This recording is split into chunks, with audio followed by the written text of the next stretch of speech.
Origi!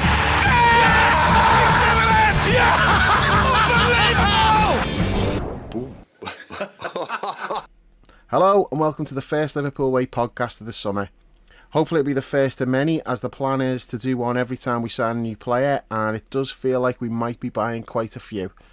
Alexis Mac Allister was announced yesterday, so we're here to have a little chat about him, how he's likely to fit in, and what that might mean in terms of other signings.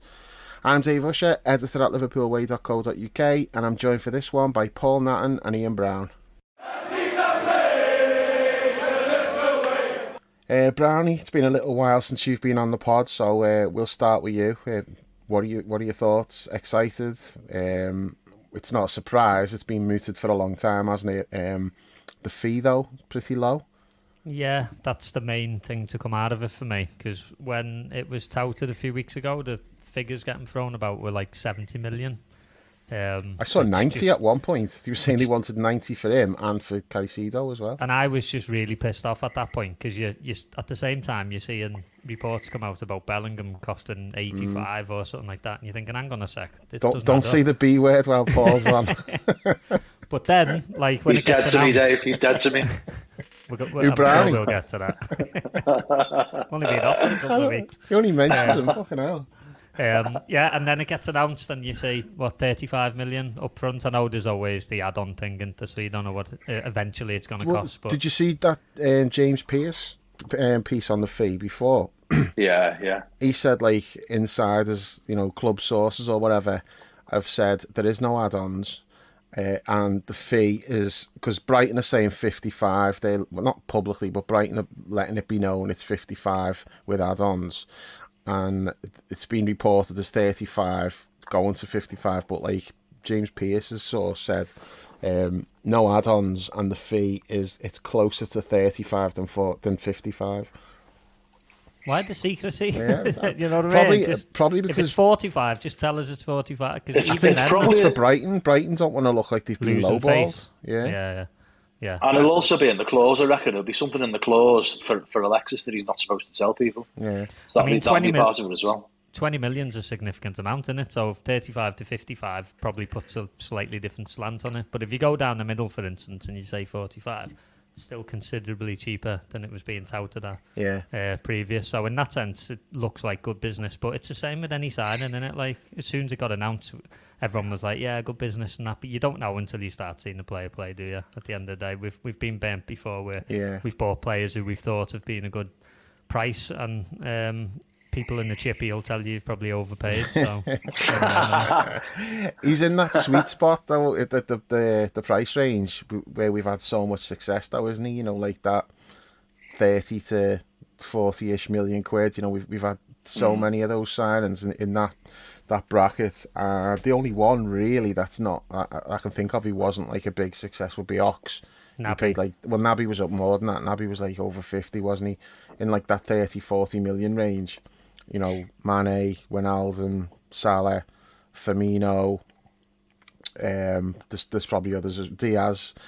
So we have done well in that bracket, but Ox was probably the only one I can think of that wasn't. And, injuries obviously played a part in that. But no, it's the fee is surprisingly low, but obviously that comes down to when he signed that new contract, there was a release clause in there. Because he would have had a year left if he hadn't signed a new contract.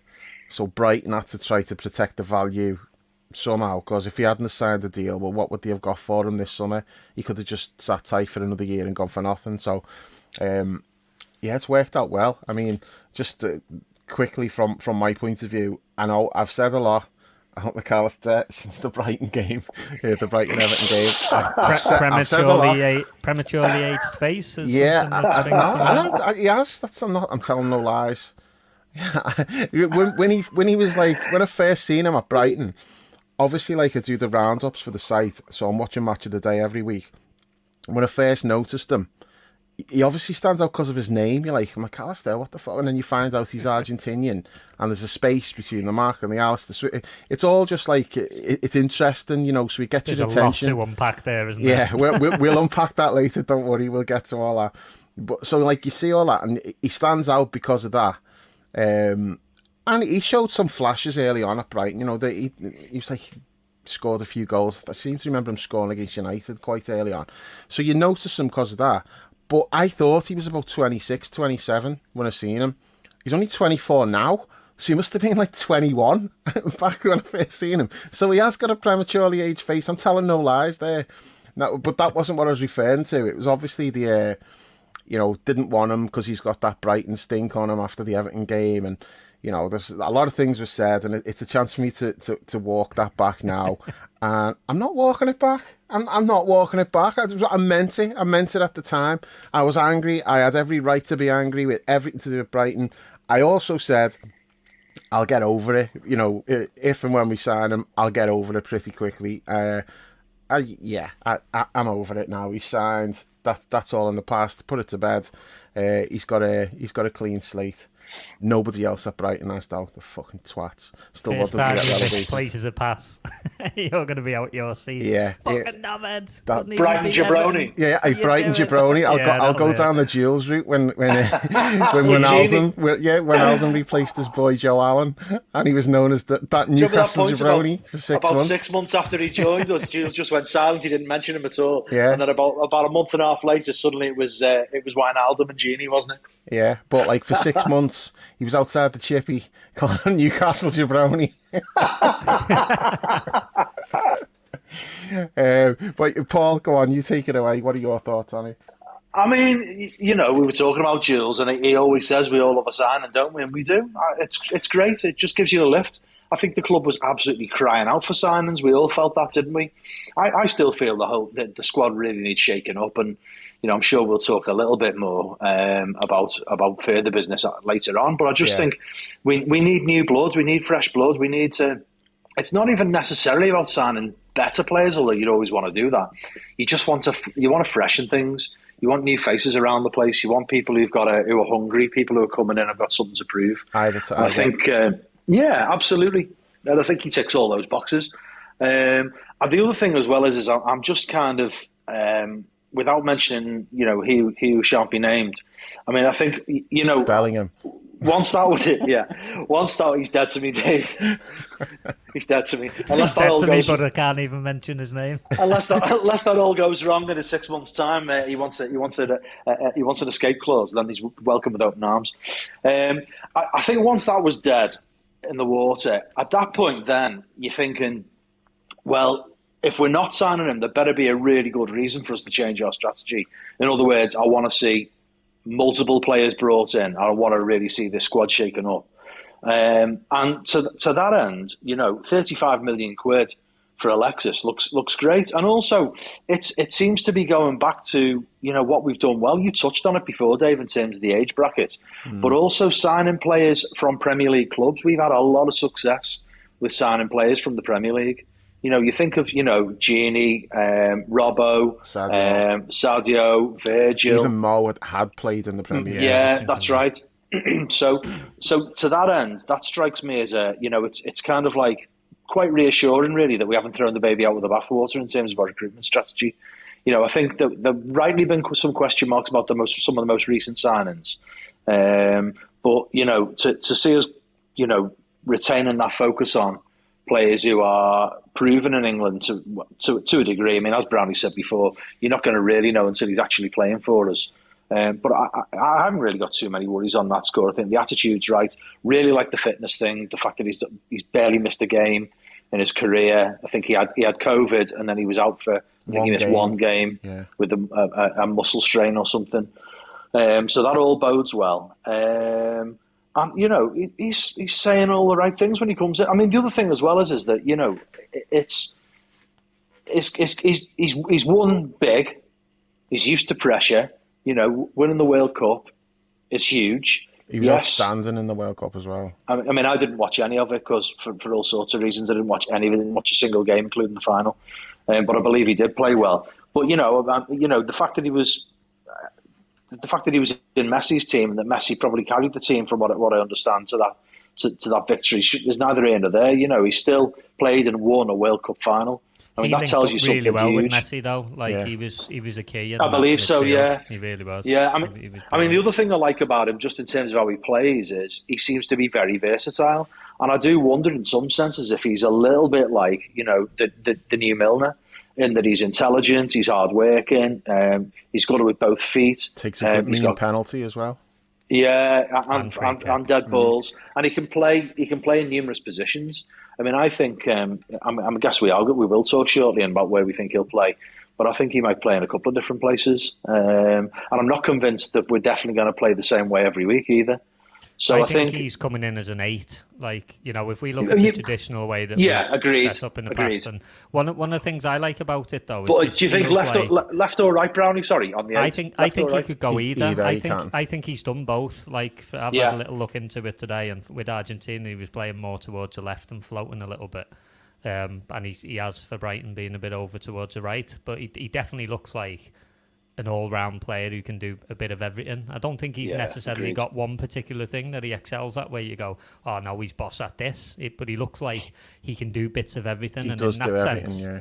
In that sense, it's kind of like since Gini went, we've missed a player who's been that. Like, he seems to be dogged without the ball, but really good in possession. He shields the ball well. It's difficult to get it off him, but he can pass as well. He can do bits of everything, and I like that. But the main thing for me is it makes sense. If you think about the business we did, like last year, we were all scratching our head a little bit, weren't we, thinking, oh, this is interesting. Why are we signing that player? Because that doesn't seem to fit like a plan or some kind of the style of signing that we've done in the past. This feels a bit more orthodox for what we've done over the last few years and bringing players in. So that to me gives me a little bit, I don't know, I'm a bit more reassured about that as the first signing. But there needs to be more to come. We'll get on to it. But I think we need a new 6 who's going to play behind the likes of Alexis and anyone else we bring in. And that's the next thing for me. I'm like, get the 6 in. We will get to that, but just quickly on that point, you're talking about like it makes sense and it looks like, okay, this is what you associate us with, this type of deal. The other players who've been linked with as well all come into that category, but we will get to them later. But yeah, just going back to the World Cup, I watched most Argentina games, maybe even all of them, I don't know. There's loads of games I didn't watch, but I usually tuned in for Argentina.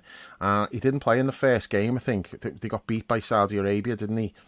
And I think he came in after that because they shook the team up because they were shit. He's only played once before the World Cup, I read today. And when he came in after that game, because like it was like, look, this can't go on. This is not acceptable. We need to shake it up or we're going home.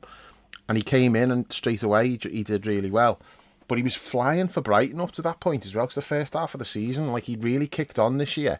Because he was always like, he was a highlights player, you'd see him now and again on Match of the Day and he'd do something, but like he wasn't someone who like all the time was like standing out. But this year, he just really stepped up a level and he was just brilliant all the time. Obviously, Brighton had a really good season up until he fucking...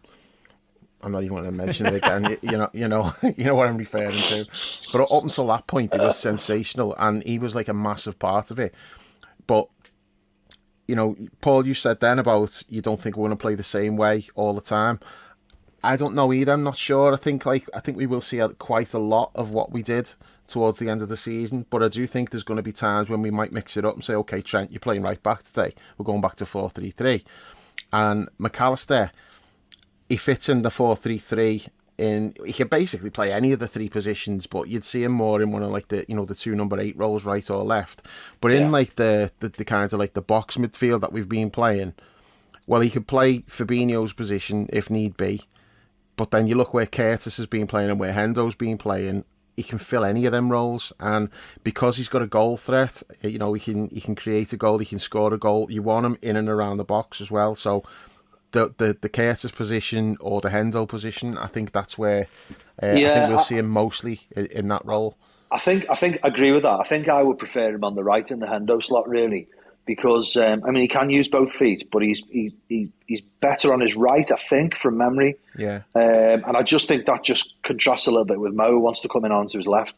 It just gives you that little bit more. He can push wide, give you a bit of width, and also he's got the creativity to play in those little pockets of space and that whole.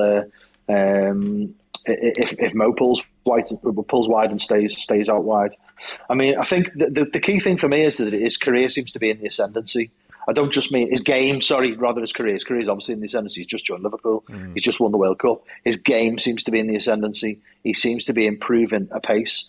And I think, if there's one manager in world football who you'd back to take a young and hungry player and improve them, it's Klopp. I feel quite excited really about the prospect of what Klopp is going to do with this signing and with others as well. I think we are going to. For me, what it really represents is I feel pretty convinced now that Klopp absolutely saw what we all saw. I mean, I suppose it'd be stupid to think otherwise, but that he's going to react to what we all saw, and that he wants that completely revitalised, re-energised Liverpool, the high intensity, high pressure, intelligent, classy football all over the pitch.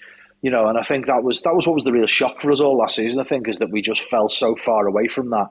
And even when we sort of galvanised ourselves a little bit at the end of the season, we were a moments team. Was it? Yeah, we were a moments team rather than a game-to-game team, weren't we? And I think Mac Allister for me represents that sort of affirmation that Klopp wants us back to that. And I think the other players that we've been linked with say the same thing. So yeah, very reassuring, really. I just feel reassured by this move. I think we've gone early. Klopp set a stall out. He wants them all done as soon as possible. He wants them all in for pre-season, and we've talked about what a problem pre-season was last year, so that obviously makes sense. And we've been as good as our word. Klopp said he wanted these deals done, and the first one's done. So yeah, great. Do you know what I think this is going to be good for? I think you're going to like this, Dave. I think this signing in particular is going to be good for Darwin. Someone else who speaks his language. No, yeah, I can talk to him. I've been watching bits today on Alexis, because I haven't seen loads of him, but I've been impressed when I've seen him, but I wanted to have a little bit of a deeper look. And he's got this threaded through ball that he plays, which he doesn't always play, but he's got it in his locker. And honestly, at the match this season, he amounted I'm not quite with Jules on Darwin, but I do have worries about him in terms of, is he a bit one-dimensional? But one thing I would say about him is his movement's really good. The amount of times he's bending the run and trying to get in between gaps and get in behind and the ball doesn't come. You see him get visibly frustrated because our midfield's not really geared up to do that. I'm not going to get on Hendo's back here, but that's not his game. And Jordan Henderson is a Liverpool legend. He's an unbelievable player. He brings unreal energy. There's loads of different things that he brings to the team. One thing Hendo doesn't do, though, is he doesn't pull the trigger a lot on those through balls because it isn't his game. It's not a strength of his game. And the amount of times you'd see Darwin making that run and the ball just wouldn't come and he's getting pissed off.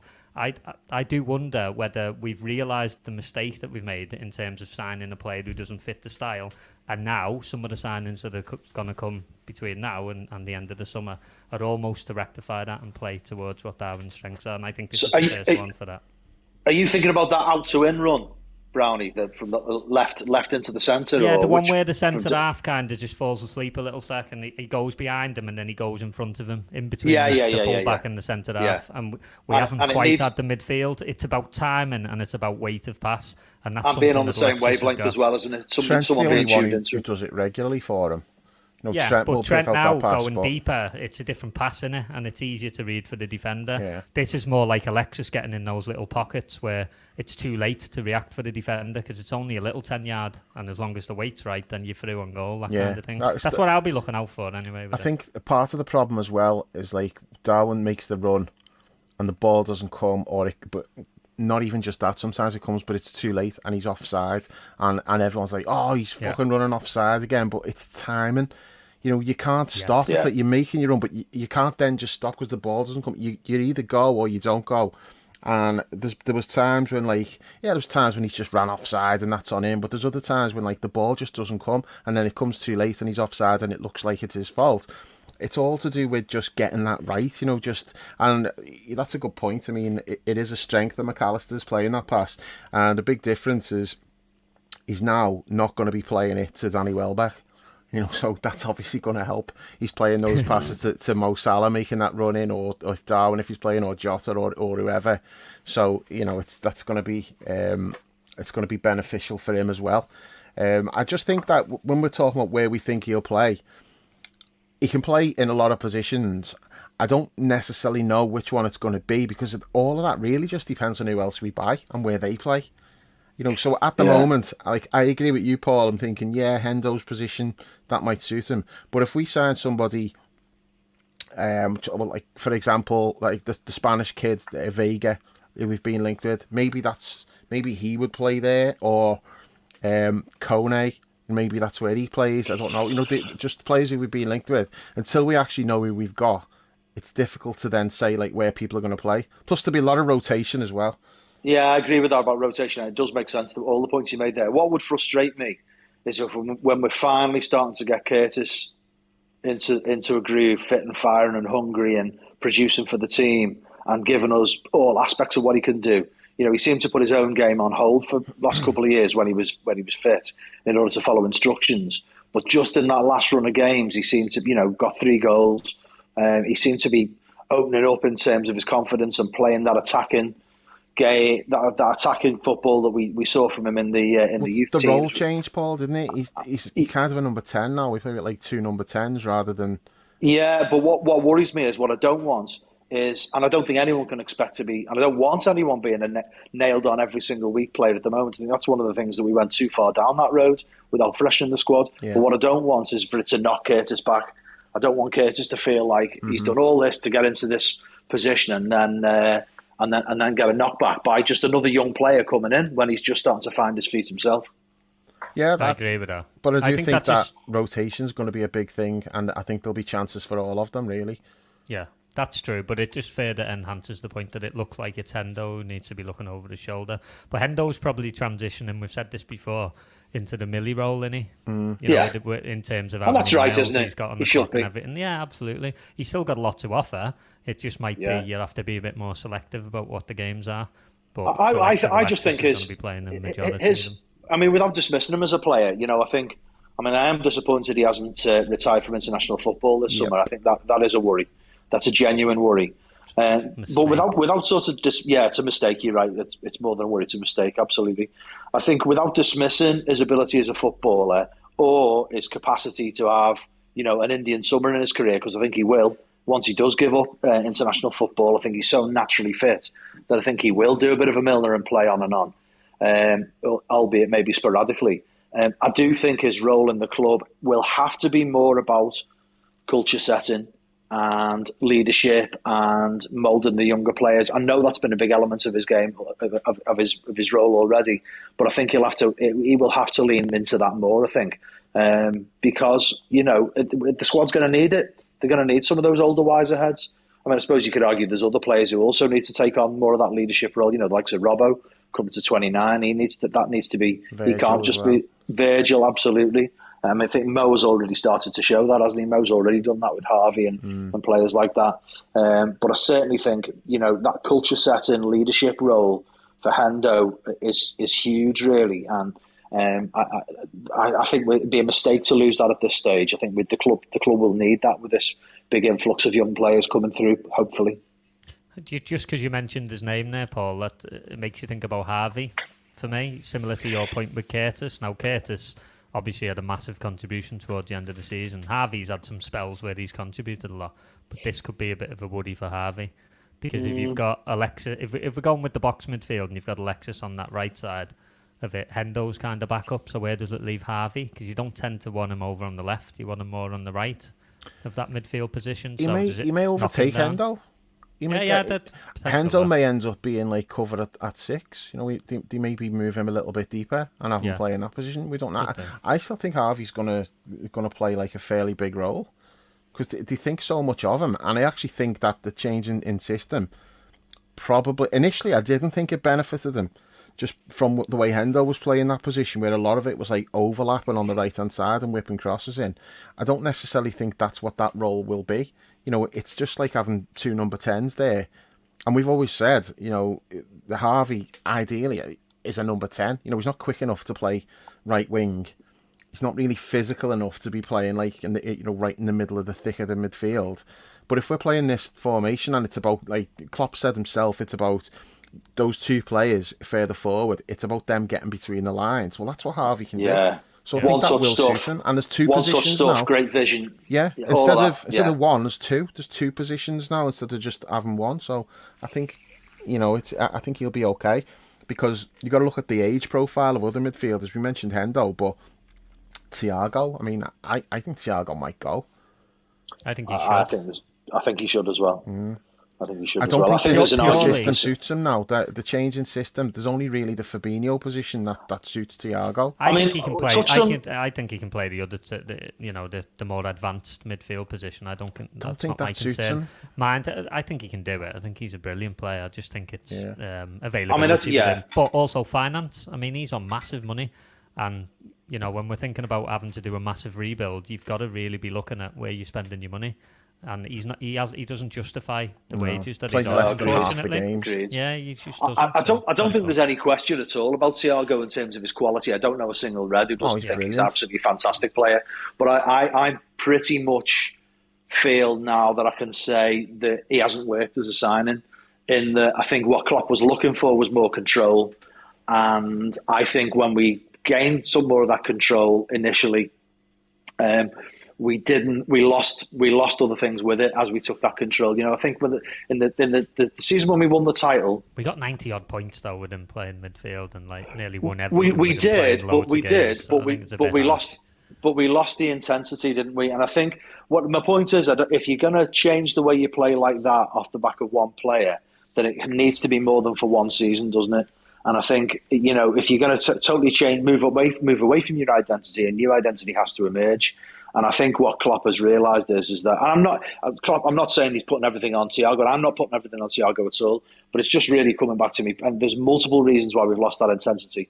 But I think Thiago has been a factor in that loss of intensity. I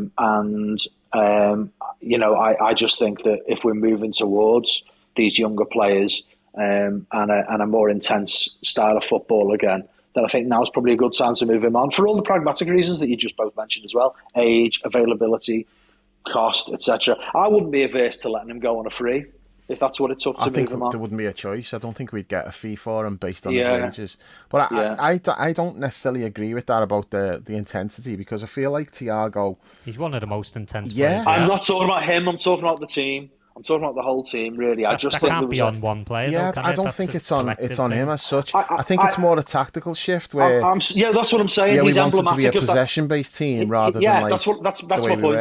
That he's emblematic of that tactical shift, and I think that's what I'm really saying is that I don't really feel that tactical shift worked. And I've always lauded Klopp for wanting to make those tweaks and changes, and I thought he was right to do it at the time. And listen, I'm not saying it was a disaster. It clearly wasn't a disaster. And you look at Thiago, and he's quite clearly an absolutely class act. He's had some great performances for us and played really well. Great player, love to watch him. I just think that was always planned to be a short-term one. I mean, you look at his age, that naturally you're going to go down that route, aren't you? It's the fitness, it's never long-term. You can look at it this way with Thiago. If he's played less than 50%, I think, like since he's been here, you're generally getting half a season out of him. So what that means is you might as well double his wage. Whatever we're paying him, in reality, we're basically paying him double, because half the season he's not contributing. So you're paying him like double for when he is. You're talking more money, aren't you? It's just not cost effective. And I love Thiago. I think he's brilliant. Aren't the stats mad for when he does play in terms of win percentage and everything? That proves the point of how good he is on his own. But you could argue, to Paul's point, that when he's not available, you're then suddenly stuck thinking, hang on, this is our style, but we don't have that type of player. We don't have that type of player, and we're not training the way we used to play that old way, potentially. I mean, they probably are, but it's a very simplistic way of looking at it. But it leaves you stuck between two stools a little bit, doesn't it? So I think if you're bringing in a load of new players, which, I mean, we'll get to this shortly, but my suspicion is we're going to sign 4 midfield players. That's the feeling that I'm getting. It's going to be a minimum of 3. But it might be 4. Now, something's going to have to give. And Thiago's... I don't know. I think Thiago's the more obvious one. I think Fabinho... I think Fabinho will be here for the transition between the new players coming in. I think he'll keep him around as like a 6, not necessarily playing every game. And whoever, if it's Thuram, for example, if he comes in to play that role, I think they'll bed him in gently, and Fabinho will still be there playing games. I don't think they'll just cast him aside. I think it'll be like, okay, with one more year out of Fabinho, and then we move him on if the replacements are up to the job. I think that's how that'll play out. But I just don't think that. I don't think there's a role for Thiago, and I hate saying that because I think he's brilliant and he's a great fella and all that. But for somebody who misses as many games as he does, the age, the salary, the fact that there's no defined role in this team where you think, yep, that's where Thiago's going to play. I just think it makes sense that he would be one who's going to have to move on. Plus, there's the other factor, which we haven't even mentioned yet, is like, the overseas quota. Someone's going to have to go. If it looks like we're not signing English players, the Mason Mount thing, Conor Gallagher, whoever else who are linked with English players, none of those are happening. All the players are linked with, they're going to be taking up an overseas space, and you're only allowed 17. So one or two are going to have to go, and it looks like Adrian's staying. So there's one, like, who we would have thought, well, that's an expendable one. If Adrian goes, that opens up an overseas space. You just sign like a veteran English goalkeeper as your third choice because he's never going to play anyway. But no, so I think Thiago's like at risk, and getting a little bit sidetracked here, but I also think we've probably seen the last of Costas because the formation definitely. change, it doesn't even really suit Robbo that much, but you feel like Robbo could adapt to what we're doing. It's not going to suit Costas, and if you're playing that way, I think you need to have like a left-sided centre-back playing that role. Now, I'm not saying... before you talk about pressure on Virgil, which I think he needs. Well, yeah. So if you signed a left-sided centre-back, like... I mean, if you look like the comparison would be like, say, Man City, where they play with like it's John Stones in there now, but previously it was Cancelo, wasn't it? So you inverted fullback, so the fullback on the opposite side has to be kind of like a dual combination centre-back stroke fullback type, which is not Costas at all. Costas is like a marauding left-back, and he's small. That's not the profile for that system.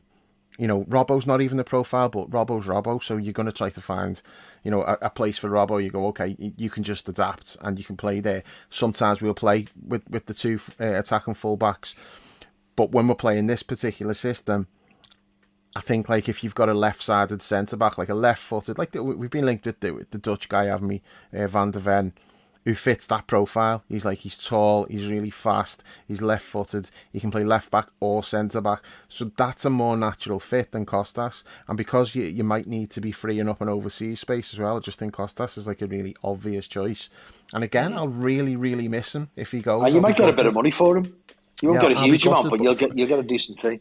Practical, it's a practical decision. It makes sense to do that. And if you take sentiment out of it, it makes sense to do it. No, but sentiment is there for me, and I love Costas, and I will be gutted if he goes. But I can see it happening, and I struggle to argue against why it should happen. But yeah, that we'll save that for when we sign a left-sided centre-back pod. We'll cover that then.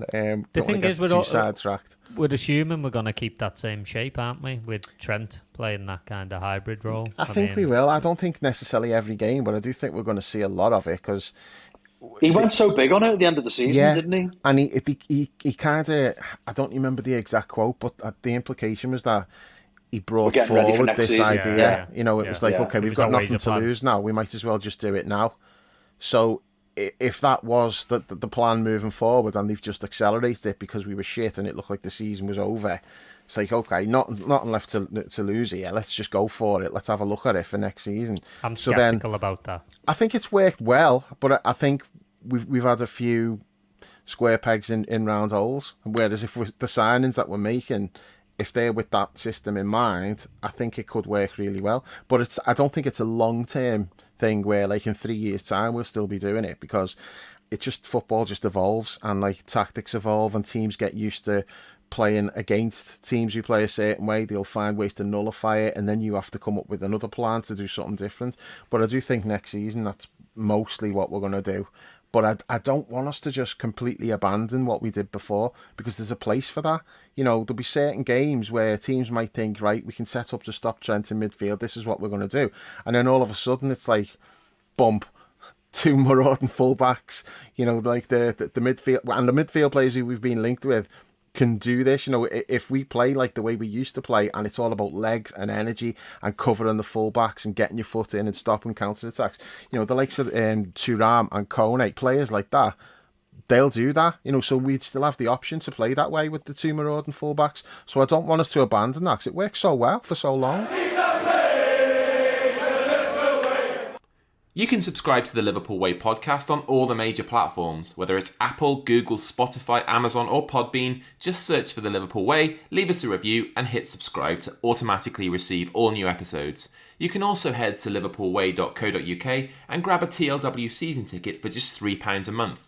There's tons of exclusive content, including match reports from every Liverpool game, weekly Premier League roundups, the TLW diary and access to the members-only forum. Lastly, you can follow us on social media at The Liverpool Way on Twitter and at The Liverpool Way TLW on Instagram and Facebook. And do you know the other thing, Dave, is that I've thought about this more and more over the last couple of seasons. I mean, I think we probably would all agree we're probably seeing the pinnacle that we've ever seen in English football now in terms of tactics, technique, game intelligence in players, managers. We've easily got the best set of managers across the league, regardless of how many come and go, in terms of their ability to set teams up tactically and to do interesting things that there's ever been. And I think one of the things that and the style of football that pretty much everyone plays is high intensity, high pressure, attacking football. Even teams that hit on the counter do so in a much more frequent, consistent, regular way. And I think that one of the things that's really, I was thinking quite a lot about weird results and big swings in scores and some big high scoring games. We've had some of our highest scoring games ever over the last few seasons. And I know there's been mad things going on at the same time, which I'm convinced have affected it, like COVID and like the World Cup in the middle of the last campaign. But I think a part of it is how intricate the tactical setups are. And it's very much, it's so finely tuned. And if you have a tiny little bit of the team that's not functioning properly, then it exposes structural weaknesses. And the teams, the coaches that you're facing are people who are able to see through those gaps, and players who are technically and tactically and mentally good enough to exploit them. So that's why you can see like a Brighton who, not just against us, can play through the best team's press. We've seen them this season. I mean, before we realised that the wheels had come off Chelsea, they absolutely played through Chelsea repeatedly when they faced them earlier in the season. I think from memory, they did it against City as well. Certainly did it against us. But equally, you see teams like us can have big losses when we have an off day. And I think that's a reason why you've got to have that tactical flexibility if you're a Liverpool, to be able to change it, and maybe change it in the middle of a game as well. But certainly you've got to change it from game to game in terms of who you're facing. You've got. I mean, I think Klopp's already wedded to the idea that you have to keep shaking things up and changing things and adapting and molding. He said so recently, didn't he? That's part of like what we do is we make little tweaks and we do it. Yeah, on a continual basis. He's done it. He's done it always, really, hasn't he? He's done it throughout. But I think that we've got to be prepared to do it on a game to game basis, dependent on who we're facing. Because a Brentford will set up very differently to a City. He'll set up very differently to Sean Dyche's Everton. You know what I mean? And I think you've got to be prepared to mix adapt. it up for anyone, for whoever you're playing. Yeah. But the players who've been linked with, that's the encouraging thing for me. I mean, we haven't signed them, so we don't want to be too premature. Yeah, I do think that it's likely that we're going to get Kone and Thuram based on like all the reports, and it just feels like it, doesn't it? Like that. It does, yeah, I agree, yeah. And those two are like all action, versatile, can do different things. Mobile, powerful. It's just very Isn't much. Kone a 6? I'm only saying that bits I've watched of him where he's a destroyer. He looked like he was just... he's more attacking, Kone. Yeah, he's more than that. Okay. I think Thuram's more of a 6. I mean, neither of them are strictly a 6, but Thuram looks more of a 6 to me. I think they can both do it, and they can both play like as 8s as well. I think it would just give us a lot of flexibility if you had them. Especially going back to, if we wanted to go back to the 4-3-3, and just a lot of the problems that Trent had we know some of it was on him, and his head went, and he just lost confidence, and he wasn't doing the basics and stuff. But a lot of it was also to do with structure and the way the team was playing. Yeah, just like you'd say protection, and I agree. But I think it's more to do with energy and speed. And the intricacies of the setup as well. What I was talking about before. Yeah, everything's so interconnected, isn't it? And if one player's off, then it creates gaps elsewhere. And also, you're saying about one player being off, and it's not one player. That's the problem. Do you know what I mean? It was like everybody was a bit off wherever we were on the pitch. Yeah. We were too late to everything. Yeah. And if you bring in players who are not too late, the quick, the aggressive, the front foot, they'll just be there. So when our attacks break down. What was happening previously when we were good was like the attack would break down and we'd immediately just win it back again, and the other team was like, shit, now what? We just catch them. And then you watch like the first 6 months of last season, and it was like our attack would break down, and then it was like bump, bump, bump, 3 passes, and they were in, running clear on Alisson, and you're like, how the fuck did that happen? What's going on? And that was every week as well, no matter who you were playing. Yeah, and we all said, it's Fabinho, but it wasn't just Fabinho, it was everything. It was like, it was the forwards, the midfield, the fullbacks are like stranded up the pitch, and it was all of that we were getting exposed, but ultimately there just wasn't enough legs and energy and aggression in the team. We were still trying to do the right thing. You could see it. It was like the same triggers and everything, but everything was half a second later. Too slow to everything. And that just kills you, because it goes back to Paul's point that like the way the game is evolving, especially in the Premier League, is it's getting a hell of a lot more tactical. So these coaches are able to spot what it is that you're doing, and they can make adjustments to it. And you saw that last year, didn't you? Brighton's a perfect example. And that actually leads in nice to Mac Allister, doesn't it? That if you think about it, when he played for Potter, although they were a team that loved to keep possession, they didn't score any goals, did they? And then Nat De Zerbi comes in and he turns them into a team who suddenly, they mirrored like kind of what we do. So he's almost had a year of auditioning in the role. So you can see why the scouts and Klopp he moved Alexis up the pitch a bit, didn't he? He just fine-tuned his role a little bit and got him closer to goal a little bit than he was playing. You can see why he's in a double pivot for Potter. Because he's playing in a team who were playing with the identity we used to have in terms of intensity and winning the ball back so quickly. So they can almost say, it's not like we're going and getting a player out of a team who've just been relegated. And there's no problem with that. We've done it in the past with the likes of Gini. But this one's even better in the sense that you're getting a player who's just had that audition in the team doing the same thing that we're going to be doing. Yeah. So it's good in that sense. All this Brighton talk just kind of got me all like itchy and scratchy here. I'm not comfortable with this talking about how great Brighton's style is and all that. Where the fuck was that when they played Everton? The fucking pricks. Yeah, it's not something that I'm going to get over. I might have forgiven Mac Allister, but not Brighton. You've only just got over that Leicester game, haven't you? Never mind the Brighton one. It's going to take a while. The Leicester game? Which Leicester game are you referring to? Proves the point. Remember the previous year? The one that cost us the that league. One, yeah. I thought you meant the Leicester-Everton game the other week. No, that one that cost us... Well, it was right. It did cost us. No, my point is you'll eventually get there. You just need a little bit more time. No, I said for months afterwards about that game. I was boring myself. Was going on about it that much, but it was true. That was the game that ultimately you drop points during the season, and I can't believe I'm going over this again. This is we don't need to do it. Move on. We don't need to. I want to make me point and then it's over. You're going to drop points during the season. Tell us all the time wasted by Villa, Dave. I'll get to that. I'll get to that because we didn't talk about that enough. No, you're going to drop points. We all know that you're not going to win every game, and you lose away at Brentford and you have a bad day. You're like, okay, that can happen. That Leicester game should never, ever, ever have happened. That was unforgivable for us to lose that game. Now, Villa's time wasting. So, oh God. Let's talk about Mac Allister's family. His brother Kevin. Do you reckon we might sign him at some point? Because he's younger, so he might be good. He's playing in Argentina. I've no idea. I'm sure we'll have looked at. We'll know whether he's good, won't we? The way the club's set up. And Francis as well. He's got Francis Mac Allister. I mean, what's going on with the name, just in general, for Nagy?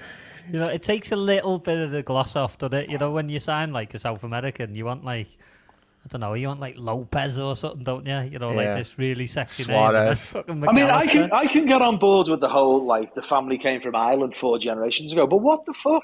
Why is there a gap in the middle of it? Like, I know, but his why is dad it looks Mac like he came from Glasgow Allister? 4 weeks ago, not like fucking... His old fella. His old fella honestly. looks like someone ordered Alex Mac Allister on Wish.com. Have you seen him?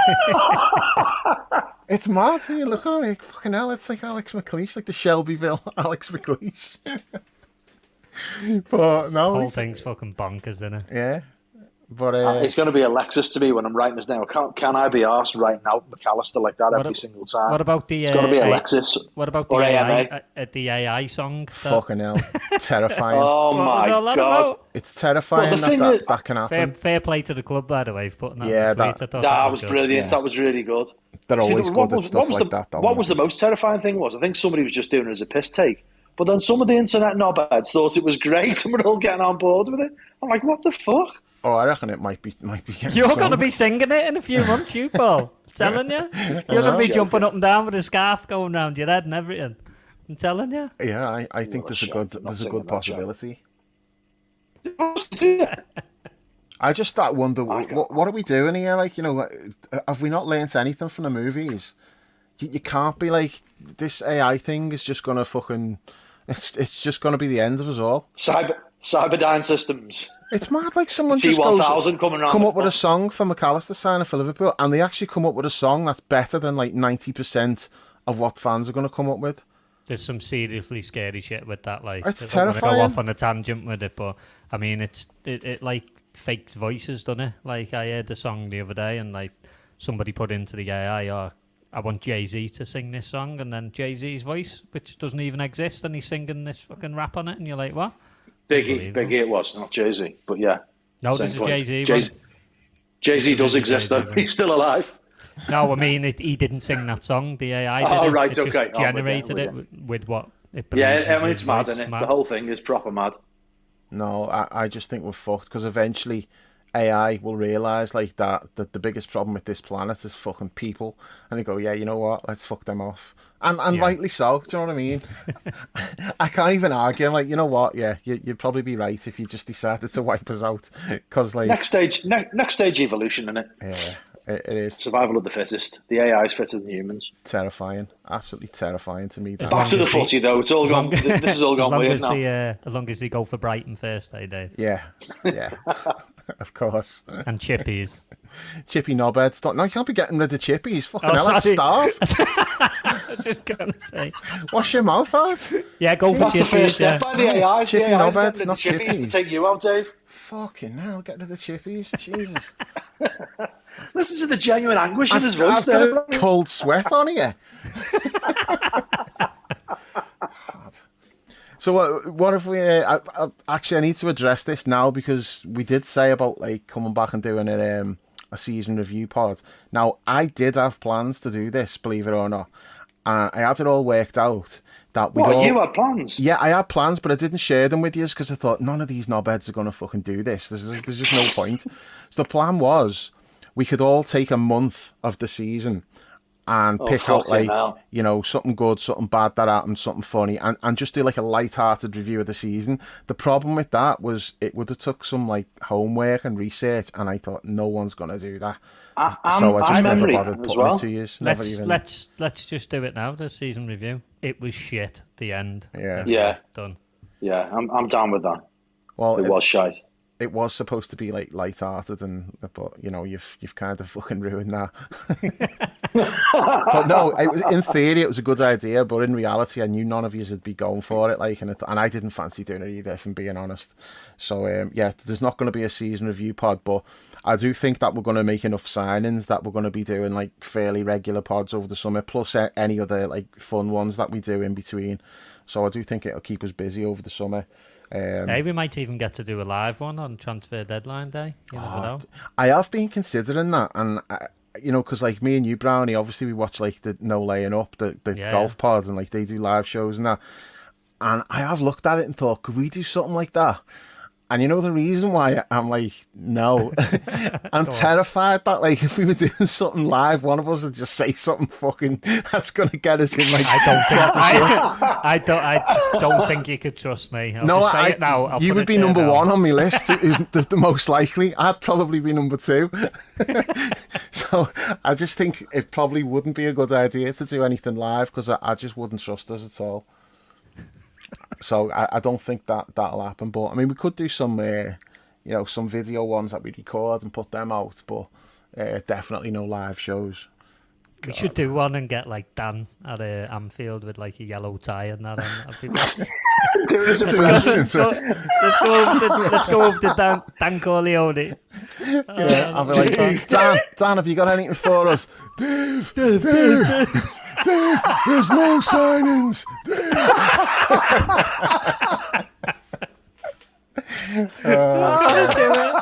Gotta do it. No live shows. Absolutely no. Definitely no. So I just think like that the summer though, it's good in the sense of like getting away from footy, but it's not good in other ways. Like, I haven't told you this story. Like, Chris knows about it, but I haven't said nothing to you. So a couple of weeks ago, I'm just like at a bit of a loose end. Season's finished, and I started watching like YouTube videos about like I keep Japanese firebelly newts. I've had them for like 18 years, got 2 of them, and I've been watching YouTube videos on like building like these like paludariums, they're called, where it's like half land and half water and stuff. And I just became like obsessed with it, because I had nothing else going on. Like, there's no footy, so I'm watching these videos over and over. And Gail's out at work. I'm left to my own devices in the house. So like I went on like Facebook Marketplace looking for fish tanks. Are we in the fucking twilight zone? No, but I'm going to tie this in with footy at the end when I tell this story, because like, I was thinking about the story. I'm like, fucking hell, there's a footy analogy here, but I'll tell the story first. So like, I'm looking on Facebook Marketplace for a fish tank, and I measured out the space that I had for it. And I seen this fish tank in Skem, and it was bigger than like me space. But I'm thinking, I'll find a way to make it work. I'll fit it in. So it was like a 5-foot tank. And so I'm looking at it thinking, 5 foot, it's big, but I'll work around it. 5 foot, that's fucking big. I know, but like, so I messaged the guy in Skem. I'm like, is this, have you still got the tank? And are you going to be in today? He's like, yeah, I've still got it, and I'm in. So like, just this impulse by spur of the moment, it was only 30 quid. So I'm like, fucking hell, 30 quid for like massive fish tank. So I said, I'll be round at 2:00. So like, I drive to Skem, and I go into the guy's house. He takes me through, and like the tank's in like the backyard. And I looked at it. I'm like, oh shit! Like, I knew it was 5 foot. I'd measured it out, but when you actually see it in reality, I'm like, oh my god, this is fucking massive. But like, I felt like I was committed to it at that point. So I gave him the 30 quid, and like, he had it on a trolley. So like, he wheeled it out to the car. And then he's like, okay, you know what, I'll give you the hand into the car with it. So I put the seats down and that, so there was room to get it in the car. And when you're lifting something up, and like, you've got like a mental like estimate of like, you kind of, without thinking about it, you sort of know what it's likely to weigh and how much effort you're going to have to put in to lift. So I'm looking at this, and like, my brain's like working it out. I'm like, okay, probably just about like 75% strength. Just so I tried to lift it. It did not move 1 millimeter. And I was like, oh fuck. And like, the guy lifted his end up, but like, he obviously is like, he's going to the gym and stuff. He was in better shape than me. So he lifted his up, and I'm like, fucking hell, I might not even be able to move this. So I had to give it like everything, like proper giving it the beans. And I managed to lift it. We got it in the car. Said like, thanks. He went back in. I got in the car, started driving home, and then I'm like, it just hit me when I'm driving. I was like, fuck, how am I going to get this out the car? Down the side path and into my office and up onto like the cabinet where it's going to be. So I'm like, how am I going to like get this out the car? So I'm like, okay, I'll ring me dad. Not because like my dad's going to be able to help me lift it, because like, my dad's like in his 70s, he's like small and that. So I'm like, okay, I'll ring him. He might have an idea. He might know what to do. So I ring me dad. I'm like, Dad, have you got a trolley? Something that I can put this fish tank on? He's like, yeah, I've got a trolley. So I'll bring the trolley down. I'll meet you at yours. We'll put it on the trolley, and we'll see if we can move it. So I get back to ours. My dad meets me, comes out with the trolley. We get her out the car, we get her on the trolley. It weighs an absolute ton. I had to hose it down. It had all like sand and shit all over it. And I thought, I can't take that through the house. Gail's going to go mad. So I managed to get it down the side path, through my office door, and then I couldn't move it. It was stuck in like the doorway, and I couldn't move the thing. And I'm like, oh shit, what am I going to do now? Because like Gail had already said to me, don't you be buying no fish tanks. And I just like, I'm thinking, well, it's her own fault. She went out to work and left me in the house on my own. So it's like, this is on her. She shouldn't be leaving me to my own devices. So this fish tank's like there, and it's like I can't move it. So I thought, what am I going to do? Because like she's going to be home like at 5, and my plan was, if I can get it up onto the cabinet, then she might see it and think, oh yeah, it actually looks all right there. But as it was just like standing up on its end in my office. So I'm like, oh no, I've got to tell her. So I told her like on the phone. So I thought it's better for me to ring her and just take the abuse down the phone than it actually come in and see it and kick off.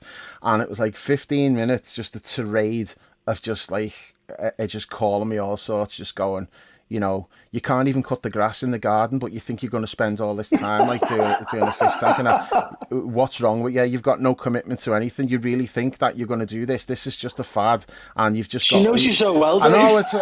I didn't even argue back.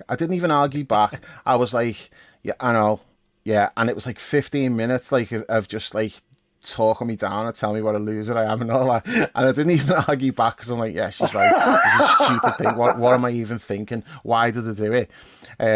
So like I had to ring a mate who's like, he used to be like a bodybuilder and that, so he's big fella, he's like strong. I had to bring him like down to ours to pick this tank up, put it back in the car, and the next morning I had to take it to the tip and dump it, and I was like, oh fucking hell. But it was only afterwards. And I was thinking, like, you know, there's a comparison to be made here. You know, if you replace me with Klopp, the guy in Skem is Benfica, Gail is Michael Edwards, and the fish tank's Darwin. It's like, so I bought this thing and I had no room for it. There was it didn't fit in anywhere. It was just this impulse buy. I just thought, I want that. I'm going to go and get it. And there was nobody there to put these checks and balances in place. Do you know what I mean? So like, if Michael Edwards is there, he says to Klopp, look, what are you doing? No, you might like that, you might want it, but that's probably not a smart thing to do. You've got nowhere to put that. It doesn't fit in with what you're trying to do.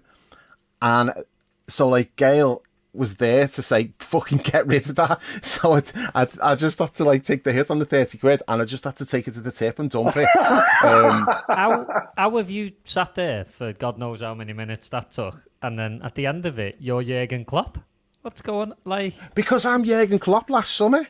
It makes perfect sense. He didn't have Michael Edwards there. He was left to his own devices. Saying, but you always find a way to make you be the one who almost looks good coming out of it. Like, oh, look at me, I'm Jurgen Klopp. No, in this, Klopp looked bad, and I'm looking bad. This is not like Klopp. This is not a Klopp being great. Yeah, but we all love Klopp, don't we? You all love me. Love you. Yeah, you do. Yeah, you do. Come on, you do. You do. Oh my God. Paul, are you still awake, mate? He got cut off like 3 or 4 times during that. I could see like Paul stopped out, and then Paul's come back in. I'm like, is this his connection going again, or is he just fucking fed up with his story? The connection's been going loads throughout the story. I wish mine had gone. You see, you missed half the story there, Paul. You just have to listen to it back when I got onto you comparing yourself to Jurgen Klopp and Gail sussing you right off. Yeah. Gail's got your mark well and truly, hasn't she? Like Michael Edwards had with Klopp. That was the point that I was making. But Edwards goes, and then Klopp's left to his own devices, and before you know it, he's on Facebook Marketplace buying a 5-foot fish tank when he's got no room for it. Do you know what, Brownie? We can't let John listen to this pod if he hears Dave comparing himself to Klopp. Fuck yeah, no. Unbelievable. That was my takeaway from it as well. But he's trying to make out that, oh no, but Klopp looked bad. I'm like, yeah, but you're still comparing yourself to Jurgen Klopp. It always ends up. I was actually comparing Klopp to me, but you know. There we go. Oh God. Yeah. So, and the way that story ended, by the way, is the next day I bought a 3-foot tank, and I've done what I needed to do with it now. So is Alexis the 3-foot tank? No, the 3-foot tank's Cody Gakpo. Okay. because it fits where it needs to be. So it does actually work when you think about it. The analogy works. Paul missed half of it, so Paul can't really back me up, and you just want to take shots, Brownie. But there is a moral. You do to that exactly story. the same. Come No, on. there's a moral to that story. So we're going to do any more on... do you want to do anything on Carvalho or on a little bit on Thuram and Kone? Well, I think Carvalho, if we're playing a system with 2 number 10s and there's still no place for him, what does that say? They're still looking at like either selling him or loaning him. And we're playing a system now which technically would, in theory, suit him. I think, there's nothing down for the lads. I think they're just going to get rid of him. All the reports, though, was saying they don't want to sell him because they do see a future for. I know that you're gonna, if you're bargaining, you're gonna say that, aren't you? I get that. I don't know. He's too lightweight, isn't he? I mean, if in a team that's lacked power and lacked aggression, I mean, he's like kind of the epitome of that, really. I mean, I think Harvey's small, but Harvey's going a little bit the Mo way, I think, putting on that kind of like core strength. And you can see improvements in Harvey's stature and strength. But Carvalho looks really, really good technical player. I think he's very, a really very good player. lightweight. He's not really a Klopp player, though, is he? And that's the thing. Like, Yeah, when you think agreed. of the identity of a Klopp player, they tend to have a little bit more physicality, don't they? He's another fish tank. It's like he's bought him because he thought, I like the look of that, I'll buy it, and then you get it, and that was the 1 foot fish tank, yeah. which was too small. Yeah, exactly. No, I'm with you now. I get it now. See, it makes sense. You see, and that's going to be a recurring theme. I'm going to be bringing the fish tank analogy up all the time now. So we'll talk about the other players who we've been linked with, but I don't want to go into it too deep because, 1, we haven't signed them, and 2, if we do sign them, we want to have something to be able to talk about. We don't want to have covered it all. Yeah, fair enough. I just like the fact with the 2 French lads that they're big, physical, imposing players without a compromise, really, on the other stuff that you want to see as a prerequisite for anyone coming into our team. They're clearly hungry, aggressive, they've got good touch, what have you. Clearly intelligent players, but it's the physique, it's the power, and the height as well. I've seen some people on the forum going on about what height is a problem. I mean, I think the very opposite. I mean, I think if a player comes into our team, there's certain things which everyone has to have regardless. But then after that, it's about small margins, and if you can have height as well as everything else that you'd want from a midfield player, then why would you not have it? Because height's a problem. What were the people saying like some of these players are too gangly, that the touch isn't really good on these players? But I've watched the bits and pieces of these 2 lads, and the touch looks absolutely fine. That's and I just also a lazy feel that thing to say, really lazy, isn't it? And the other thing as well is that I really feel that how many times did we talk last season about we were really slow to second balls in midfield, that we didn't cover the ground enough, we weren't mobile enough in terms of pressing and closing down, and balls in the air as well, losing headers for the first time in years, I think, last season. And I think absolutely if you can have some big grocks in the middle of the pitch without compromising on all the other aspects of technique and talent and awareness and what have you that you want from a player, then why wouldn't you? And I think we've been absolutely screaming out for a bit of power as well as that intensity and mobility in the middle of the pitch. And these 2 lads just have got that in spades, I think. I want us to be the bullies instead of getting bullied. Defo. Yeah, and absolutely. one of the things around that, what screams out to me when I look at those 2, like clips I've seen of them, is second balls. Honestly, the amount of second balls we were losing last year was infuriating. And I think that wasn't necessarily just about individual personnel. It was a collective thing. There was a general malaise, wasn't there? But I don't know. I just think those players, it looks like we've got a coherent plan again, doesn't it? That's the main thing. I said it earlier, but it just goes back to that for me. Like, we've got a plan. We've identified what the main problem was. Everyone can see it anyway, but we're going to actually address it with a few players rather than just the one. And for me, that means that for me means then if we do that, I can then begin to understand. Even though I don't think I can really forgive it, because I think they should have anticipated it anyway. The whole Bellingham thing. That's what I was just about to say. Time will tell. I thought he was dead to you, Paul. I'm trying to have my cake and eat it here, Dave. All right, I need to leave the door slightly open. But it's called the Usher clause, being able to row back quickly whenever it suits you. But yeah, I think if that's the case, that it becomes clear that the Klopp has realised that we need to do much more work than he thought, and that this is what he's doing. And as Brownie says, it's part of a coherent plan to completely revamp not just the midfield but the whole team. Then yeah, absolutely. Then I'm fine with that. Because the biggest thing I think for all of us really that was so frustrating about the whole thing with Bellingham is that we'd set our stall out for so long, told everybody what we were going to do, and then didn't do it. But if there's something coherent to replace it, then good. Clearly we need to see what happens when these players eventually sign for us. But as Brownie just said there, it does look like a coherent plan to me. Do we also try to replace Bobby? I think Gakpo was Bobby's replacement. I would not replace Bobby. I would go. I've seen no links for the forward line, but I said it a few times last season. I really feel we need something to begin to put some pressure on Mo. And maybe you could argue Doka's that, I suppose, although I think he's still very, very young for that. But I really want something there on that right side. I want somebody who can give us an alternative on the right side, just the same as I want pressure on Virgil as well.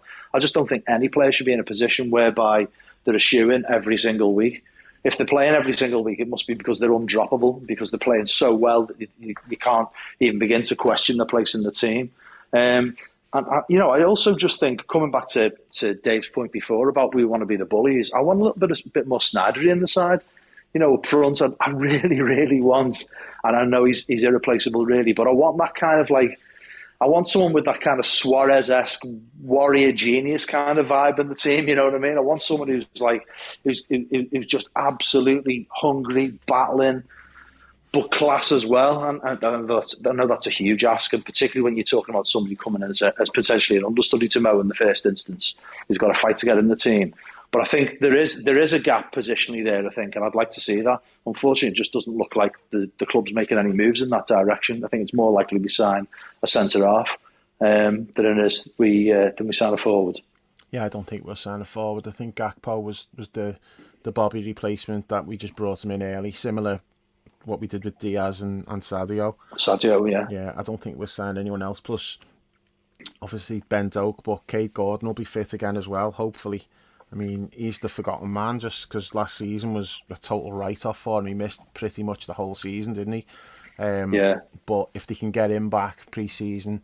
Because I think not being in the Champions League makes a bit of a difference on that front, because you're in the Europa League, you can give Ben Doak those games, you can give Cade Gordon, and you can give Mo the night off in Europa League group matches. You can't really do that in Champions League group matches. So...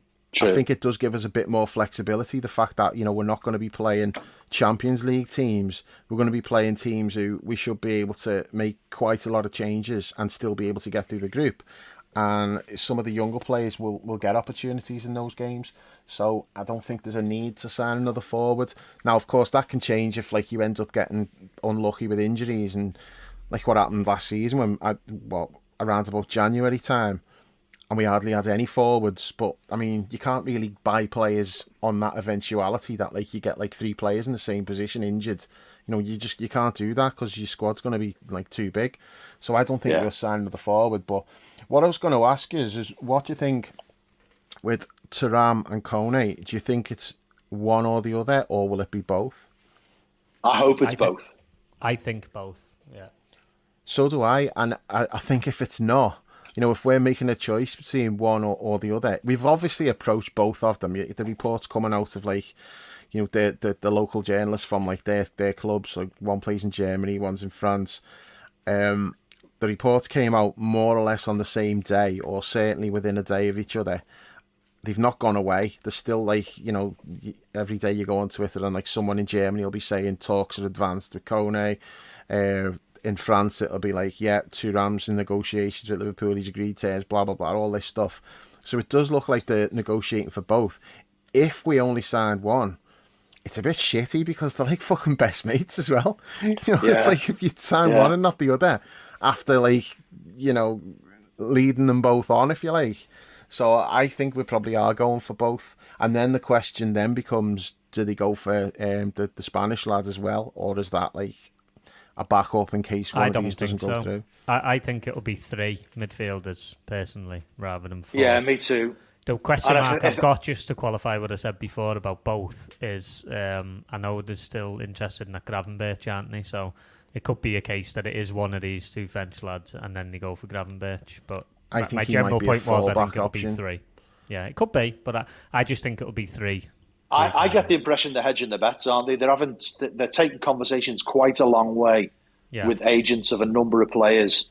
And I think they'll clearly have favourites as they go in, but we know from business that they've done pretty much ever since Klopp walked in the door, when the recruitment system became much more strategised, that they'll have backup options, and they'll just, if they can't do the deal on the terms that they want for the first option, they'll move to the second on the list. I mean, that happened with Mo. Mo was a number 2 choice, wasn't he?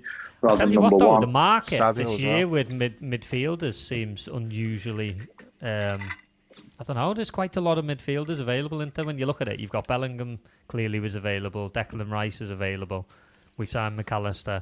It's like some years you look at it and you think, well, we're not getting option number 1, we don't want to go to 2 because there's a big drop-off, but it seems like there's lots of different options, so it feels like the list can be a little bit longer in terms of who you would accept getting. I don't know whether that's true. I don't know whether there's more of them or whether there's just more interest in them, that like all the big clubs are suddenly making grabs for the best young players and they're all going at once. I mean, you know, Chelsea signed that what's his name, Enzo, didn't they? They signed him, which kind of like bumped all the prices right up. As you said, Bellingham's gone. And there's Mason Mount as well, I forgot to mention, obviously. Yeah, it's just like all the big clubs are just thinking, now's the time. It's almost like a land grab, isn't it?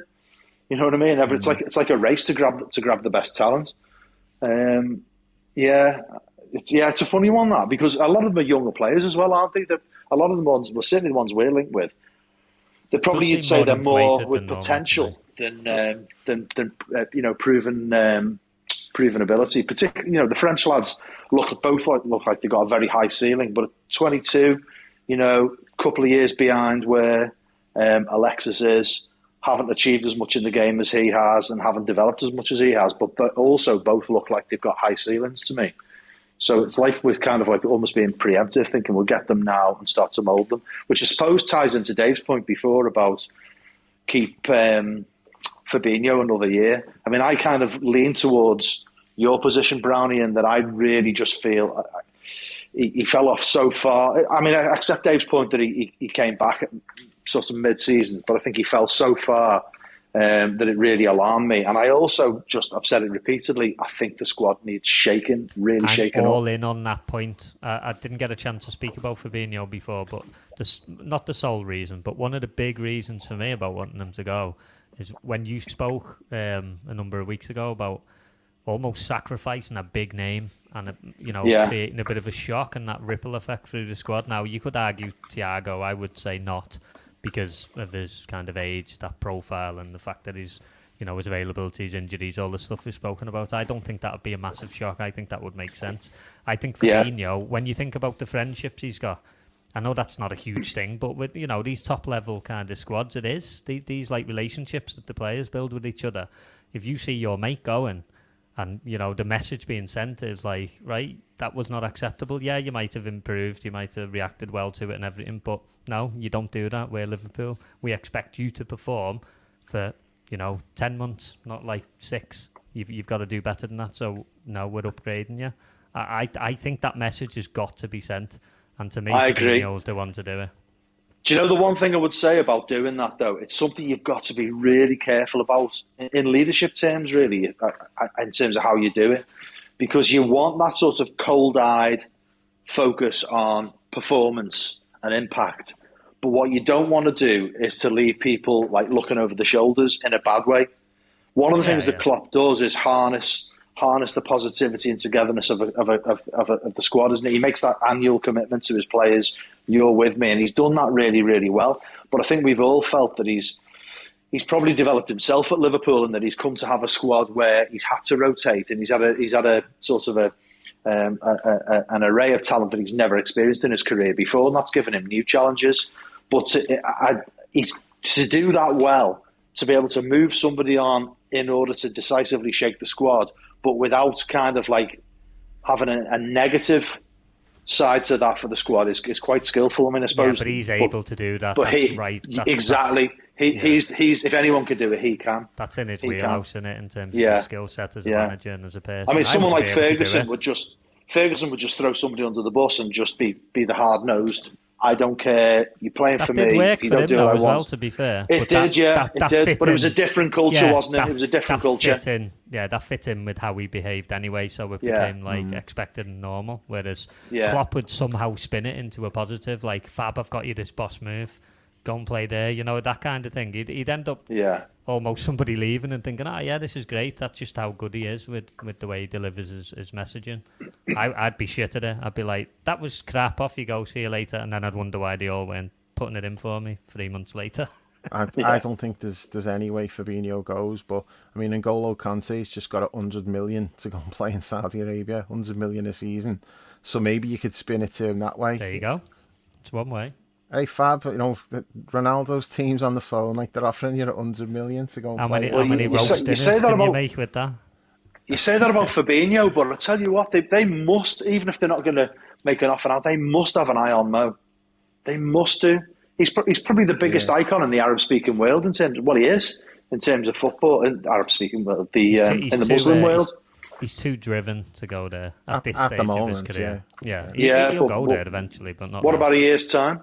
I still think that's possibly too soon, but I don't know. And also just wonder what they offer. What if they turn around and offer him absolutely ridiculous money? Like they offer him something like a third of $1 billion or something like that. Come to us for 350 million quid. They should have gone for Milner, because he could have doubled up and played golf with them as well.